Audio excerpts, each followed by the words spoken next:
జనసేన అధినేత AP deputy CM Pawan Kalyan ఈ మధ్య సనాతన ధర్మంపై మాట్లాడుతున్నారు. ఇదే విషయంపై మనతో మాట్లాడడానికి సినీ ప్రొడ్యూసర్ కేతిరెడ్డి జగదీష్ రెడ్డి ఉన్నారు. వాళ్ళతో మాట్లాడదాం. సార్ చెప్పండి, ఈ మధ్య ఎక్కువగా పవన్ కళ్యాణ్ తమిళనాడు రాజకీయాలపై ఫోకస్ చేసినట్టు తెలుస్తుంది. అసలుకి పవన్ కళ్యాణ్ వ్యూహాలు ఏంటి అసలు? యాక్చువల్గా లడ్డులో కల్తీ జరిగిందన్న వ్యవహారం ఒకటి నడిచింది.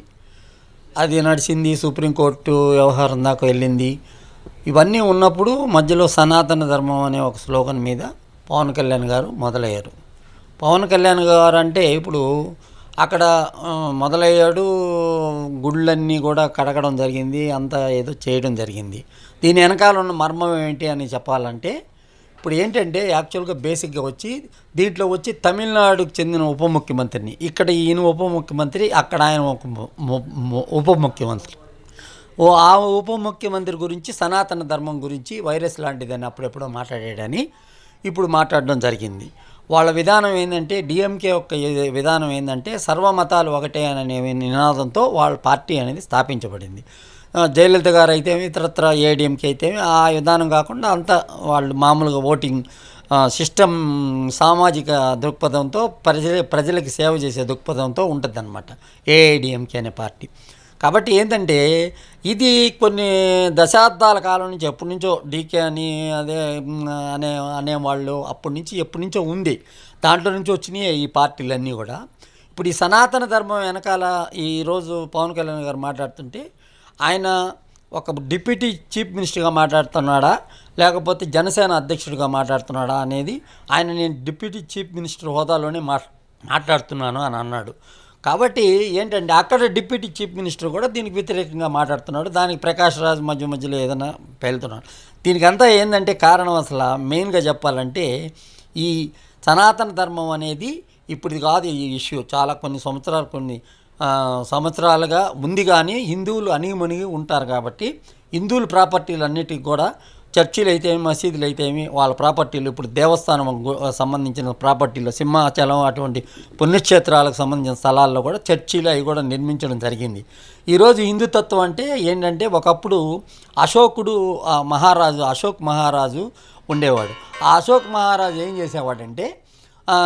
చేశాడంటే తను అంతా క్షత్రియులకి అప్పుడు ఈ సనాతన ధర్మాన్ని బేస్ చేసి క్షత్రియులకి అందరికి కూడా ఒక స్థానాన్ని తీసుకొచ్చాడు. తర్వాత రోజుల్లో ఆయన బుద్ధిజం వైపు వెళ్ళిపోయినప్పటి నుంచి ఈ సనాతన ధర్మం అడుగంటిపోయిందని చెప్పవచ్చు. కాబట్టి ఏంటండి, ఈ సనాతన ధర్మం కోసం ఇప్పుడు పోరాటం చేయడంలో తప్పులేదు. ఎందుకంటే మనం ముస్లింలని ఎవరన్నా ఏమన్నా అంటే ఒప్పుకోరు, అదేవిధంగా క్రిస్టియన్స్ని ఏదన్నా అంటే ఒప్పుకోరు. కానీ హిందువులు మాత్రం ఇంత అత్యధికమైన శాతంలో హిందువులు ఉన్నప్పటికీ కూడా వాళ్ళు పోరాట దిశగా కానీ ఇతరత్ర ఏ దిశగా కానీ ఉండరనమాట. చాలా సౌమ్యంగా ఉంటారు కాబట్టి ఇప్పుడు కొత్తగా ఇది హిందూ సేన అనేది ఒకటి మొదలవ్వాలని అందరం కోరుకుంటాము. దాంట్లో ఇప్పుడు ఏంటంటే, ఇప్పుడు పర్టికులర్గా ఈ ఇష్యూ ఎందుకు రేజ్ అవుతుందంటే, తమిళనాడుని ఎందుకు ఇన్వాల్వ్ చేశారంటే, తమిళనాడులో రేపు 2026లో ఎన్నికలు ఉన్నాయి.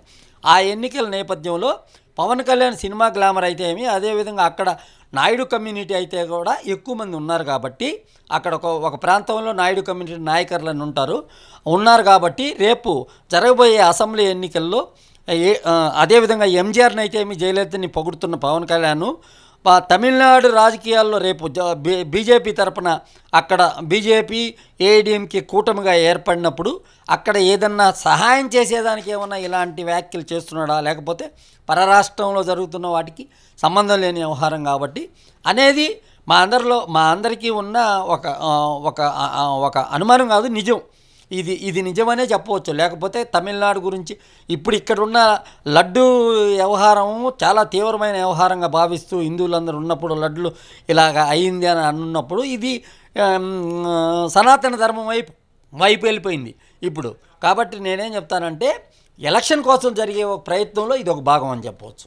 అంటే ఇప్పటికే మనం చూస్తున్నాం, ఏపీలో టీడీపీతోని అదేవిధంగా బీజేపీతోని వెళ్తుండు జనసేన. మరి రాబోయే రోజుల్లో తమిళనాడు కూడా పార్టీని విస్తరించే విధంగా చర్యలు చేపడుతున్నారా పవన్ కళ్యాణ్?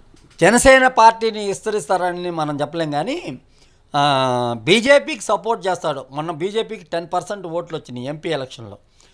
అక్కడ అన్నామలై అనే ఒక అతను ఉన్నాడు, పవర్ఫుల్ లీడరు. అతని వల్ల 10% వచ్చింది. ఏఐడిఎంకేకి 30% ఓట్ల వరకు వచ్చినాయి. పవన్ కళ్యాణ్ ఏదైనా చేరితే అక్కడ మాకు ఒక కాన్ఫిడెంట్తో అక్కడ ప్రభుత్వాన్ని స్థాపించవచ్చు అనే ఒక ఉద్దేశం. ఎందుకంటే దక్షిణాదిలో బీజేపీ వచ్చి ఎప్పుడు కూడా చూపించలేకపోతుంది, దాని యొక్క ఇది చూపించలేకపోతుంది. కాబట్టి ఎలాగోలాగో పాగేయాలనే ఒక ఉద్దేశంతో ఇప్పుడు పవన్ కళ్యాణ్ని ఒక అస్త్రంలాగా వాడుతున్నారని చెప్పవచ్చు. అంటే బీజేపీ అస్త్రంలో భాగంగానే ఇట్లా డైరెక్షన్లో భాగంగానే ఇటు తమిళనాడులో సీఎం డిప్యూటీ సీఎంగా ఉన్నటువంటి పవన్ కళ్యాణ్ పట్టు సాధించడం కోసం ఈ ప్రయత్నం చేస్తున్నాం అనుకోవచ్చు. తమిళనాడు డిప్యూటీ సీఎం ఎప్పుడో మాట్లాడాడు, వాళ్ళు ఎప్పుడు మాట్లాడుతూనే ఉంటారు. వాళ్ళ దేవుళ్ళు అంటే వాళ్ళకి పెద్ద బాగా ఒక ఇది లేదు. కానీ ఇప్పుడు కూడా మాట్లాడుతున్నాడంటే అది కొంచెం ఆలోచించదగ్గ విషయం. బీజేపీ ఖచ్చితంగా అక్కడ వచ్చి రాజకీయాల్లో పైకి రావాలని ఒక ఉద్దేశంతో చేస్తున్న ప్రయత్నంలో ఇది ఒక భాగం. అంటే బీజేపీ ఈ చర్యలో భాగంగానే ఇటు పవన్ కళ్యాణ్ ముందు తీసుకొచ్చి ఇటు తమిళనాడు రాజకీయాల్లో హస్తగతం చేసుకోవడం చేయడం ఖచ్చితంగా అదే. అంటే మనం ఊహ కాదు, రాబోయే రోజుల్లో జనసేన పార్టీ కూడా బీజేపీలో కలుస్తుందని కొంతమంది చెప్తున్నారు. కలిసినప్పుడు నాయకత్వం కావాలి కాబట్టి ఆంధ్రప్రదేశ్లో కూడా అదే విధంగా అదే శ్లోకంతో సనాతన ధర్మం అని హిందువులందరినీ ఏకం చేసే ఉద్దేశంతో ఈ ప్రయత్నం జరుగుతుందని చెప్పవచ్చు. అంటే ఈ మధ్య మనం చూస్తాం ఇటు తమిళనాడులో ఇటు సాధువులు కానీ అదేవిధంగా అక్కడ ఉన్నటువంటి పవిత్ర భూమి గురించి కూడా పవన్ కళ్యాణ్ మాట్లాడడం జరిగింది. అంటే వీళ్ళందరినీ కూడా అటెన్షన్ డైవర్షన్ చేయడంలో భాగంగానే ఈ రకంగా పవన్ కళ్యాణ్ ఈ రకంగా ఆయన స్పీచ్ ఉంటుందా? ఇప్పుడు ఏది ఏమైనప్పటికీ కూడా తమిళనాడులో భక్తి శ్రద్ధలు ఎక్కువగా ఉంటాయి. ఎక్కువగా అక్కడ తమిళనాడులో ఏంటంటే రాజకీయమే. హిందూ అనేది వేరు, ఏదైనా వేరు. కానీ రాజకీయం అనేది అక్కడ జరిగే సంక్షేమ కార్యక్రమాలు, అక్కడ జరిగే డెవలప్మెంట్ని బేస్ చేసి వేస్తారు. కానీ ఇలాంటి పరిస్థితి ఇప్పుడు వరకు లేదు. రేపు రాబోయే ఎన్నికల్లో ఇప్పుడు పవన్ కళ్యాణ్ వాడుతున్నారు కాబట్టి ఏదైనా జరిగేదానికి ఏదైనా సూచనలు ఉన్నాయని మనం అనుకోవచ్చు. అంటే రాబోయే రోజుల్లో బీజేపీకి సపోర్ట్గా పవన్ కళ్యాణ్ తమిళనాడులో రాజకీయంలో చక్రం తిప్పబడుతున్నాను అనుకోవచ్చు. బీజేపీ యొక్క అభివృద్ధి కోసం తమిళనాడులో చేస్తున్న ప్రయత్నంలో భాగమే. కానీ పవన్ కళ్యాణ్ ఆంధ్రాని ఎందుకు వదిలిపోతాడు? పోడు కదా. ఆంధ్రాలో ఆల్రెడీ డిప్యూటీ చీఫ్ మినిస్టర్గా ఉన్నాడు కదా. బీజేపీకి సహాయం చేసే ఉద్దేశంతో జరుగుతున్న ప్రయత్నం అని చెప్పవచ్చు.